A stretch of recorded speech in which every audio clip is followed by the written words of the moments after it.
Okay, so I want to show you a little bit about my kit. So this is a backpack that I carry on my back, and it's normally the only thing I ever take with me. Unless I'm working with an assistant or I have a car with me, pretty well 90% of my assignments I will just take this backpack and whatever it contains. Now sometimes I take some of the things out if I'm not going to use them, but I've stuffed it pretty full today to try and show you that everything that I would use on a normal assignment, or I would take if I don't know what's happening. Now this is a kind of assignment where I would be having to do interviews normally and shoot B-roll. Basically those two things together, as well as a little bit of research and running around. And I can go pretty well all day in the mountains with this backpack. It's not too heavy that it burdens me down, and carrying my cameras that I'll show you in a minute. So to start with, before I go any further, just a couple of little modifications. So sometimes I find, particularly in the winter, that these straps start to slip off when I'm walking, if you have a fleece jacket or something like that. So I put in a strap here that I can clip across and just secure it. Again, this is my own invention, but it allows me very quickly to lock it in, and it stops the straps coming off and keeps it nice and secure when I'm moving around. I don't normally need it in the summer, but in the winter it's quite a pain sometimes. Next thing is up here, I have a small GPS tracking device. This is this little thing here, and there's lots of ways you can do it. You can also do it with a phone. My phone's in my pocket, but I can't show you it right now. But basically what I'm doing with this is tracking, taking GPS coordinates every few seconds or so of wherever I am. And what's great about that is that I can then use software to reverse geocode and put a physical address onto all of my media. That means my sound files, my photographs and my video will have a physical address written into the place where it was taken, which is fantastic. It saves me having to jot down all the time where I am and what time I took the picture. Okay, I'm going to take the backpack off and go through it a little bit by bit. If you want to focus down a little bit, and then we can see here what's inside. Okay, so we start off, I'm going to start in the side pocket, and here I have one of my favorite little devices, which is called a lollipod. Now a lollipod is a very lightweight tripod that very quickly I can expand and turn into a device for holding additional things and stick it down on the floor. So you can see it goes up quite tall. I can very quickly change the size to get it to where I want it to go, and it will go reasonably tall if I have to. Now this is fantastic for putting a microphone, or putting a light, or putting a monitor, all sorts of other things. And as I said, so lightweight and so easy and compact, it won't take a camera unless I'm putting like a GoPro on it, or a very small camera, or my mobile phone on it. It won't take a full DSLR, but it will take a second camera if I need that as well.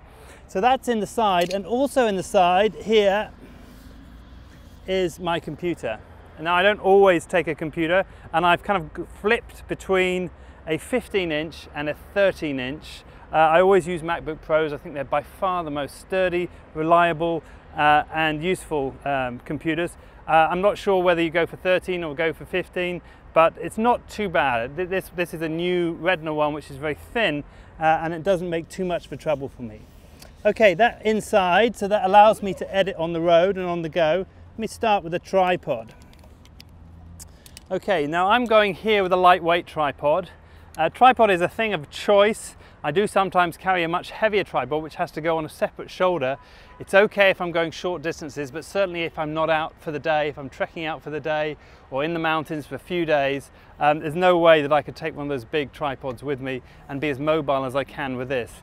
Now this has trade-offs, and let me go through it bit by bit. It's a carbon fiber, so it's very light, and it has this really nice Manfrotto head, which I'll talk a little bit about more in a minute.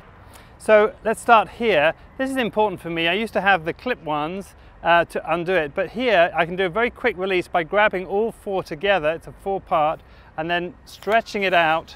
Oh, this one's a little bit stiff today. Didn't do that one quite right. And then just going through them one by one and locking it in. Again, on here I'll show you it very quick to do. And it's much quicker, I've found, than using the ones which you lock. The only problem with this is sometimes you may not screw it hard enough. Okay, so there's my tripod set up. I'm going to bring that back a little bit. I'm going to talk about the head now here. So the head that I've got is I go for a ball head Now that's going to limit me in some ways, but this is a very special ball head. Firstly, the ball head means that I can very quickly adjust the position of my camera. It means that I can work very fast in framing my picture without having to go and change the legs and move the legs around. I just quickly open the ball head, switch it to where I want, and then lock it down. And this is, again, a good quality ball head, which means it locks nice and steady. But it also has another little slide thing on here, which allows me to do pans. So what I can do with the ball head here is I can level it up. It's got a little spirit level on top. Let me show you that just here. And if you can see that right there, little spirit level. And with the spirit level, I can basically make sure the spirit level is right. And then once that's right, I lock it down. And then I can do a pan, and I can adjust here the amount of resistance I get on the pan. Now, when I've got the camera in my hand, I'm going to be able to pan with the camera. Now, it's not as smooth as having a really nice tripod, a really nice big tripod, video tripod. But the benefits of this is it's incredibly light, and I'm much more likely to go with it than I am with a big tripod if I have to get out to shoot. The other thing that I can do, which really helps, is it has a little hook on here, and my very heavy bag can hook onto the bottom of this, which now makes it incredibly rock steady. So if I have my computer and a few lenses and other things in the bag, that's going to make that tripod really rock down. Now, I'm going to be limited to my camera movements, and I'm not going to try and do anything too fancy. Certainly I'm not going to try and do a tilt. I can just about get away with a pan with this special head here. But other than that, I'm going to keep things really simple, just lock it down most of the time and shoot more like a stills photographer. Okay, let's take that off for now, and I want to go through other things that are in the bag. So let's start with the bottom compartment here and go through what's in it. So I start by opening it up, and in this section here I have my little gadgets. This is a follow focus. It's a USB follow focus. And I'm going to show you how I use this later, but I have a number of ways of using it. One is to lock it onto my rig if I'm using a rig, and then I can just focus here rather than having to focus on the front of the camera.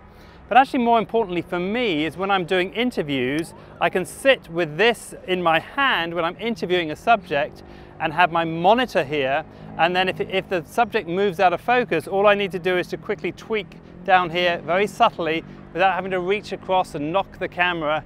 Very, very simple to do, and allows me great flexibility when I'm doing an interview, and I don't have to worry too much then about focus.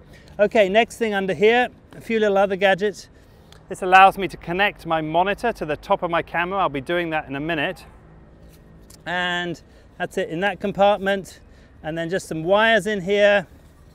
I have a little brace here, a little bracket that allows me to put two things on here, maybe a little light, and also a microphone, other things that I can mount on top of the camera if I want more than one. Sorry, there's a child screaming in the background.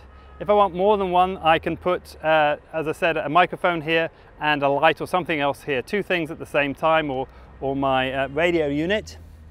And then spare batteries. I'll just take one out for now. Lots of spare batteries. These are reasonably cheap to buy, and I'd highly recommend that you have plenty of these. So be careful on airlines, because they are a little bit cautious about you taking these on board the airline. Okay, put that away. Okay, so what else is in the bag? Let me go into the bottom compartment here, which is very spacious.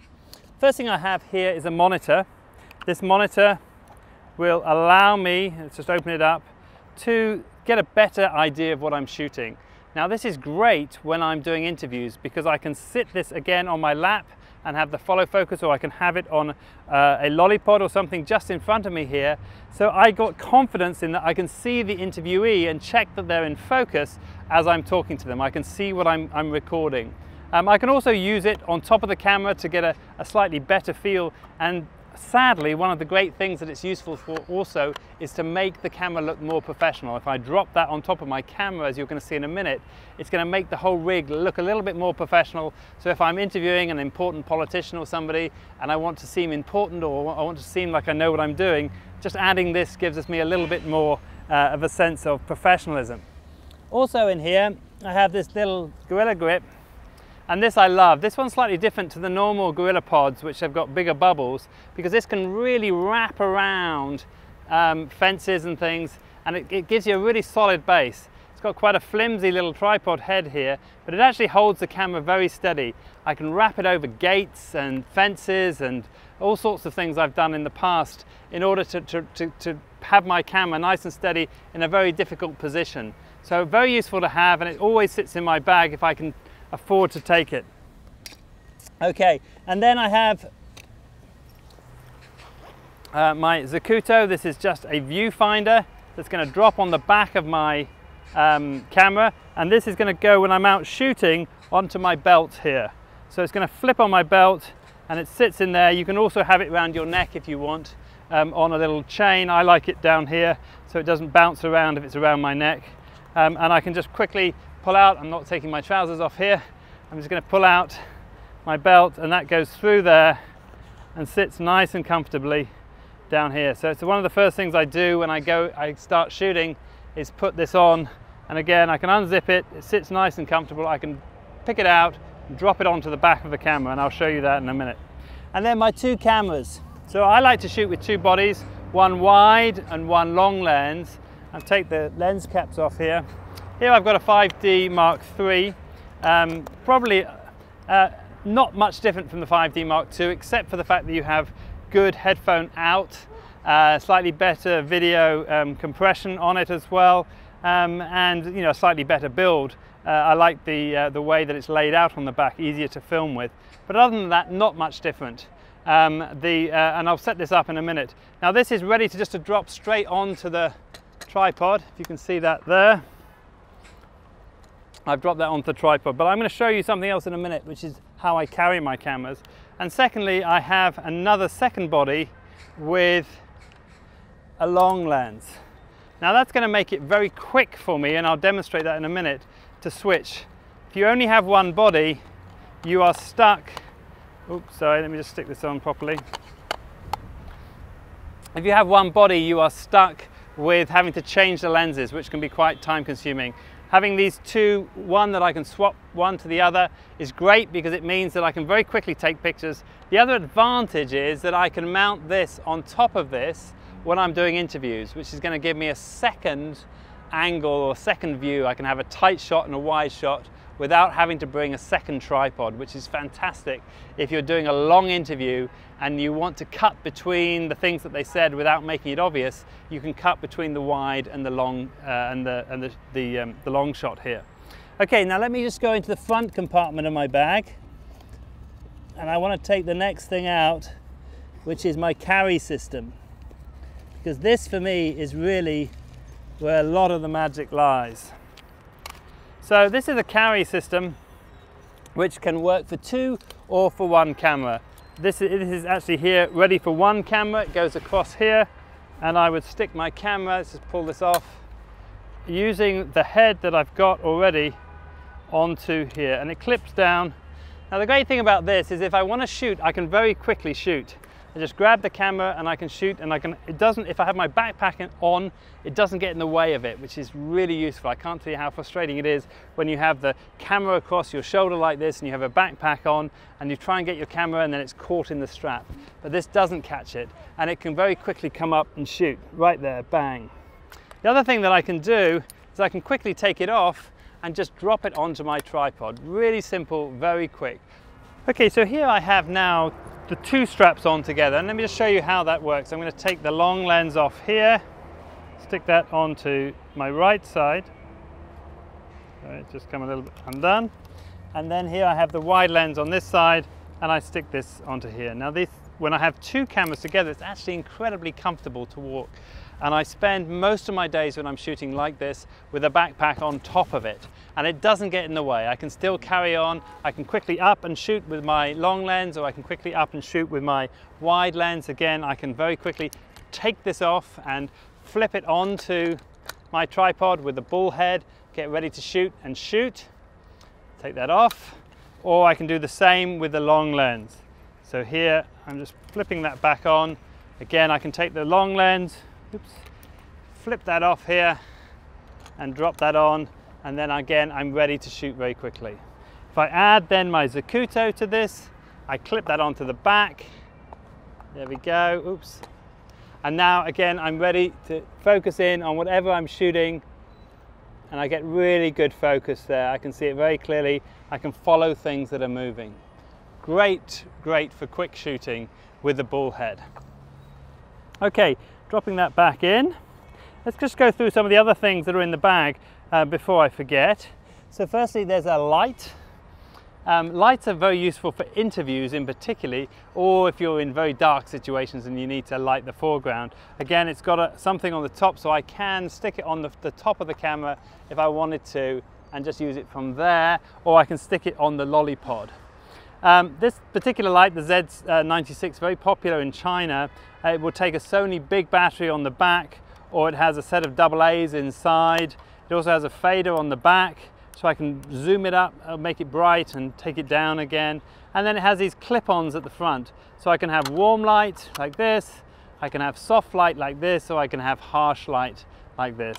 It's not focusable, but it does provide enough light to light a whole subject for an interview.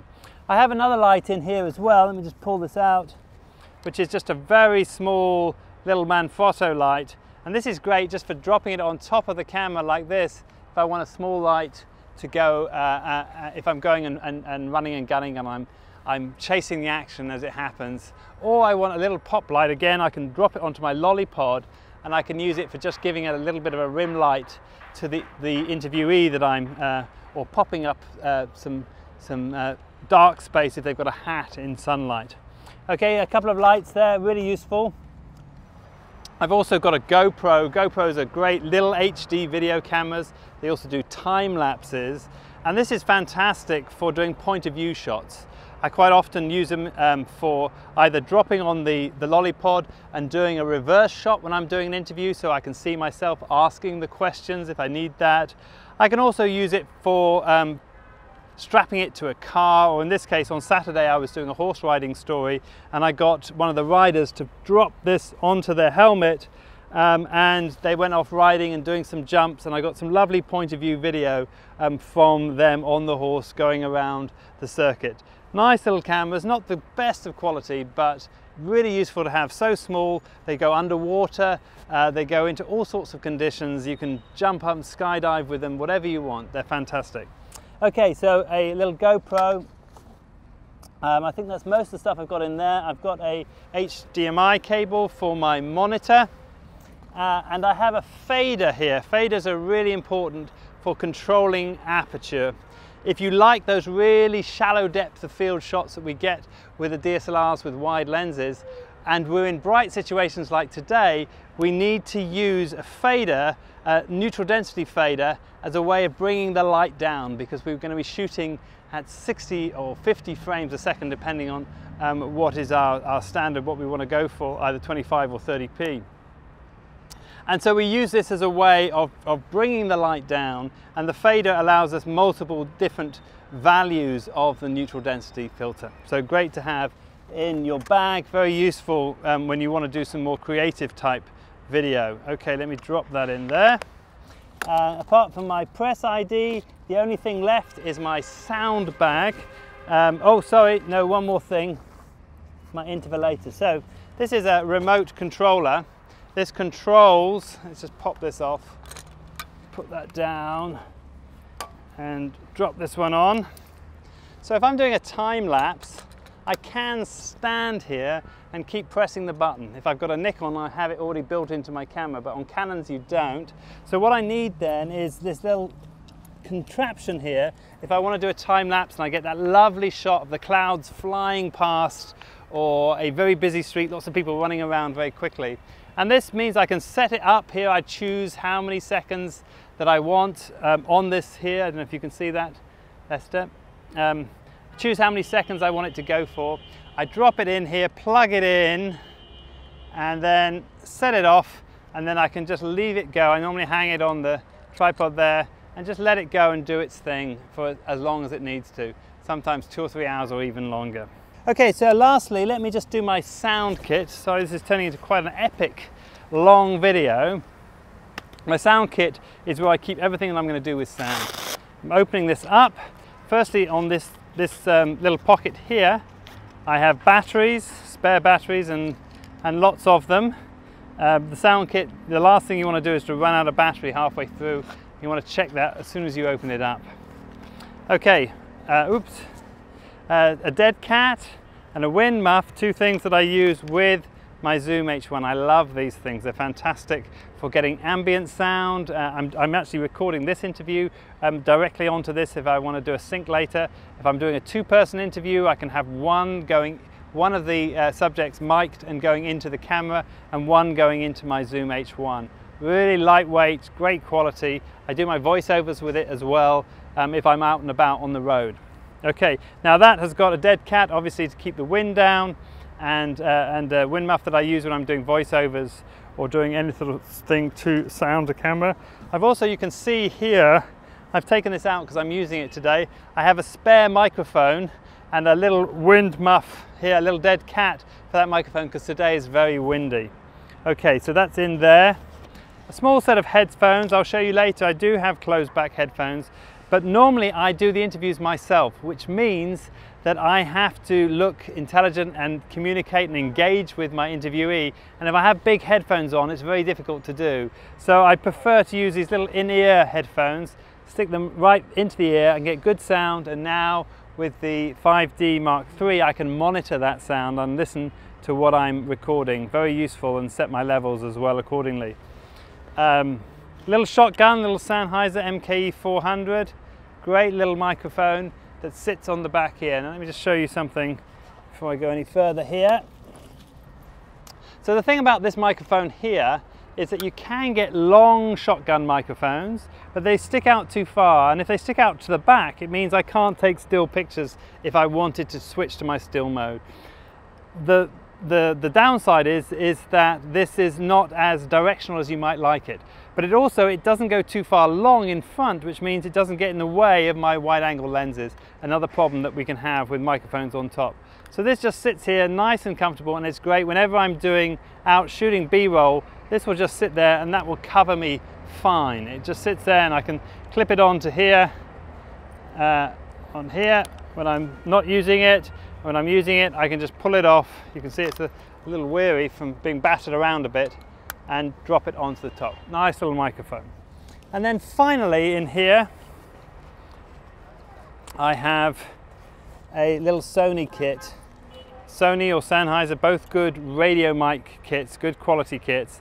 And this I use all the time. In fact, I'll be using this later for doing my next part of this equipment show. This one here is a receiver. It sits on top, and this one sits on my subject, but it means that I can get really close sound. You can hear someone whacking in the background now, but having the microphone really close means I'm still going to get great sound, and this will get you out of all sorts of difficult situations. I was doing an interview with people on horses the other day, and of course that would be very difficult to do with wires, so having this is fantastic. And that's it. I think that is my mobile kit. It all sits in the bag, and it gives me multiple options. I'm going to show you some of those options in more videos when I set up an interview and show you how it looks later in this program. But for now, this is it. This is my kit.